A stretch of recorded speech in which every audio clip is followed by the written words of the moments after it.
Hey there, YouTube, and welcome back to another episode of Frontier Michigan. Got a quick question for you, and that is, how do I sound? Backing away from the camera. Do I sound good still? You still hear me?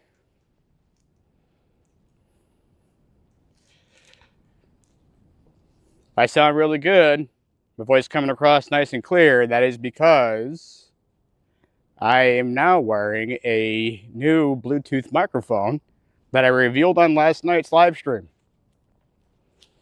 What I am wearing is Insta360 mic. It is a Bluetooth microphone. Let me know down below how I sound. We're going to get into what today's video actually is, because we've got some new subscribers that have popped up over the last few months, and I want to make sure we bring everybody up to speed on what modifications have been done to the truck so far. So, since we are going through what is done on the truck, we're going to go through with the things that are the most visible. Things that are at a glance you can see on the truck. Probably the biggest thing is the tires. Now, tires themselves aren't necessarily a modification, especially when they are the stock size as these are. These are the General Grabber ATX. They are the stock 265/70/17 size in standard load, so they are as close to stock as possible. Just with a much better tread pattern and better looking tire that could be, well, quite frankly, used more effectively every day and in the wintertime. When I upgrade tires, I will be going to the 285 versions of these. So that's one thing. It's not really a mod per se, but tires. I have these vinyl decals, these US decals. There's one on either side. They're subdued. They blend in with the truck body, which I absolutely like. Another thing that is visually different is these vent visors that go in the window check themselves, so they keep a low profile look. They don't stand out too far. But these vent visors, they allow me to crack the windows a little bit when it's raining, or to, vent the truck when I'm parked on a hot day, so that we're not, heating the truck up more than we need to on the interior. I've got my Gator SRX soft roll-up tonneau cover. Got that from Real Truck. That's been a good piece so far. It's been on there literally since like the first week I've had the truck. It's holding up all right. Coming around the front, we have the Z1 grill lights.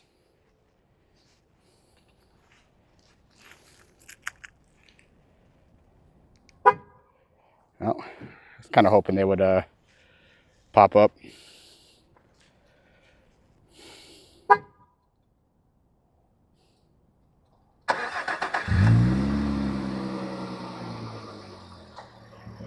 You can see there.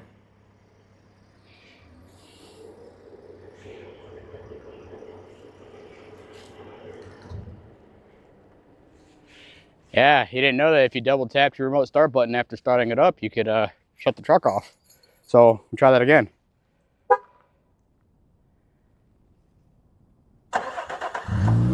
One press of the lock, one long press of the remote start, starts the truck, as you can see.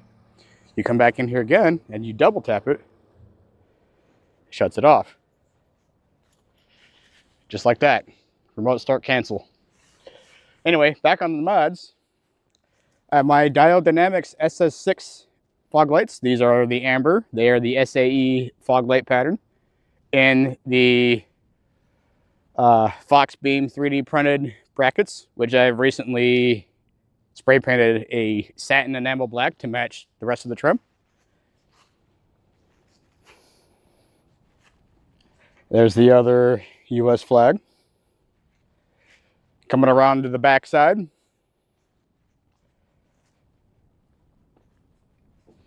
I have the Moosology bed mat.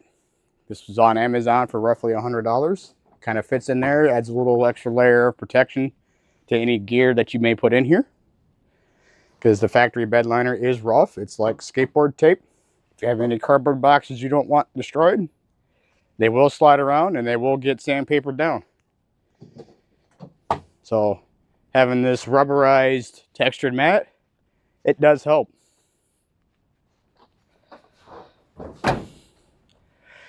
Coming back here, I know the truck is quite dirty, but I have the Frontier raised lettering put into the stamped letters on the tailgate.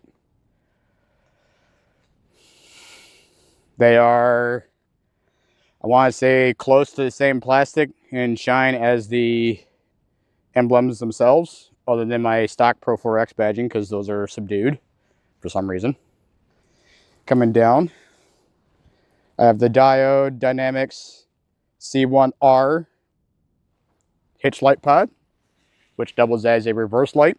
It doubles as a third brake light, and it works as a running light. Now coming up to the top here, I have LED lights thrown in my third brake light cargo light. I've swapped my cargo lights over to Sylvania Zevos because the second last fit LED failed. I still have the last fit in the third brake light, but the other two have failed, which is kind of disappointing because, well, they're LEDs, they should last longer than they have. And it's not like I sit here with my cargo lights on all the time. But anyway, let's open the truck so you can see the LEDs, how they're lit up like that. Nice clean white light. So coming to the interior of the truck now, on the upgrades that I've done, I have the Wolfbox G900 Pro. In the back window there is the rear facing camera. This is not the 3-channel one, because I still have the 360 camera system in the truck itself, which has a camera in the grille and in the rear and mirrors. So I opted for the 2-channel, the front facing, rear facing. I have these MOLLE panels from Victory 4x4. And I got my holster for my M18 right there. Those just thread right into the side of the center console. Let's come around to the other side.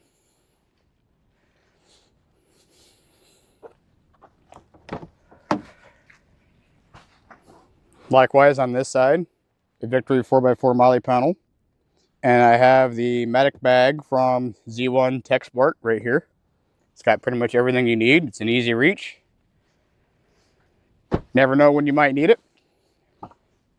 Moving on to the rear, I have the Z1 under seat storage bin, which is pretty much full of stuff and ratchet straps.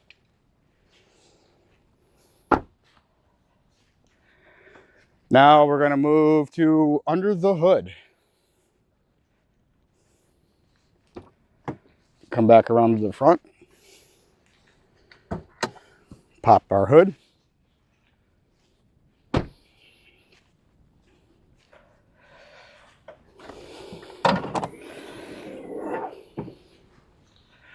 I have the Z1 cold air intake. Yes, this is a true cold air intake. It's a sealed box. It draws from the fender like the stock location. The only difference is this inlet is significantly larger than the stock one was. So it allows more airflow in. I have the Z1 IMS, which is the intake manifold spacer. It's a 25mm thick plate that helps shift the power band a little lower. I have the aux beam switch panel, which, speaking of, the aux beam is right there, mounted to the lower part of my dash. Coming back under hood, I took a Diode Dynamics rock light, wired it up on a switch, got some harness in there. It's magnetic. I can place it anywhere on the hood. Just a cheap switch that I wired in.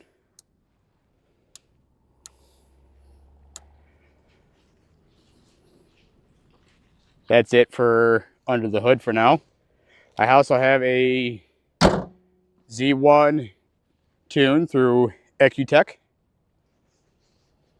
So altogether, the truck is probably making 30 plus wheel horsepower and 30 plus pound-feet of torque. That's with the intake, IMS, the tune, and all the exhaust work that's done.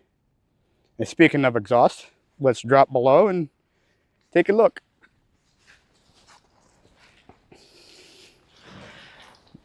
I have my revised intake, or not intake, exhaust right there. I changed up the angles on this, tucked it a little higher. I do have another version of this I am going to plan, which will bring it a little lower and closer forward, so I have more room to properly get bends. It goes into a single 3-inch Vibrant muffler, which will go around the back. I'll show you the tailpipe and everything that's done back here, because there is more under the back of the truck. So there's the MBRP tailpipe. You can see the ARB diff cover. I also have the Z1 diff breather relocation mod, which goes up and back here behind the tail light. I have Z1's 6-inch extension harness for the rear diff. It's kind of coiled up right there simply because the truck is not lifted yet. Another modification that was done that was free is the sway bar delete. The rear and front sway bar is deleted off the truck. So no sway bars.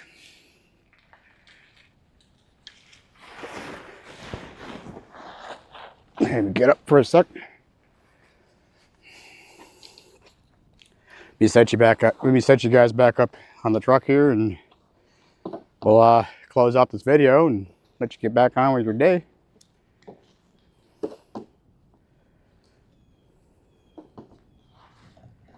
There we go. So yeah, that's an up to speed with the modifications done to the truck. Hope everybody enjoyed it. Don't forget to hit like, hit the subscribe button, share the video. Let's try to grow the community. We're closing in on 600 subs. We're, I think, 577 right now. I know we could do better.